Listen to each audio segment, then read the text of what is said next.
You know the comparison is irrational. You know their highlight reel is not their real life. You know that measuring yourself against someone else's external markers is a fundamentally broken instrument for self-assessment. You know all of this. And you keep doing it. This is worth understanding carefully, because the problem is not ignorance. People who compare themselves to others constantly are usually quite aware that the comparison is unfair. The awareness does not stop the impulse. Which means the impulse is not primarily a cognitive error, it is an emotional one. And emotional patterns require something different than information to change. Research on social comparison theory, originally developed by Leon Festinger in the 1950s, establishes that human beings have a basic drive to evaluate their own opinions and abilities, and that in the absence of objective standards, we evaluate them by comparison to others.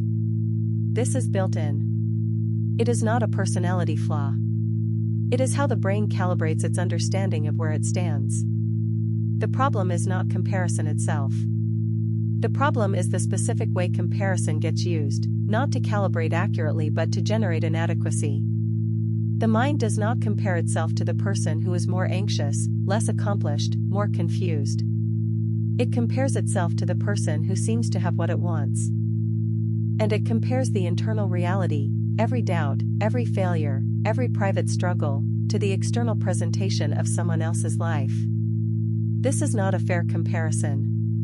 It is structurally impossible for it to be fair. But the mind does not generate inadequacy because the comparison is fair. It generates inadequacy because inadequacy is familiar and somehow necessary to the psychological structure of the person running the comparison. The Lubavitcher Rebbe understood this at a spiritual level. He taught that every soul is utterly unique, not as inspiration but as ontological fact. The soul that came into the world as you is not a variation on any other soul. It has a specific mission, a specific capacity, a specific combination of inner resources that is unrepeatable. To compare it to another soul is to measure something that has no equivalent.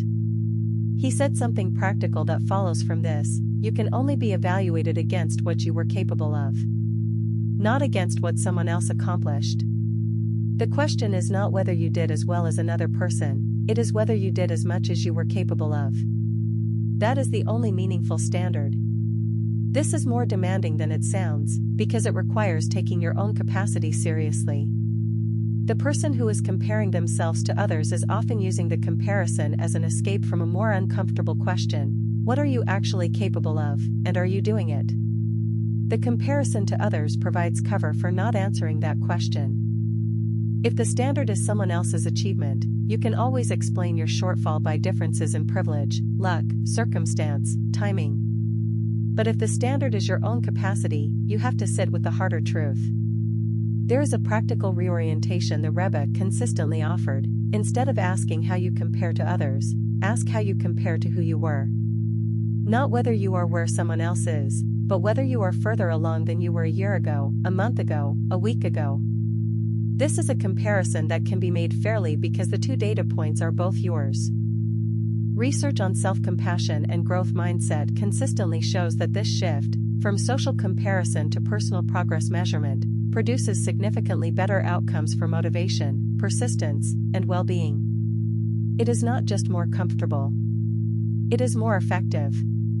The question to sit with is this: if you removed every other person from your awareness, if there were no one to compare yourself to, no external benchmark at all, what would you want?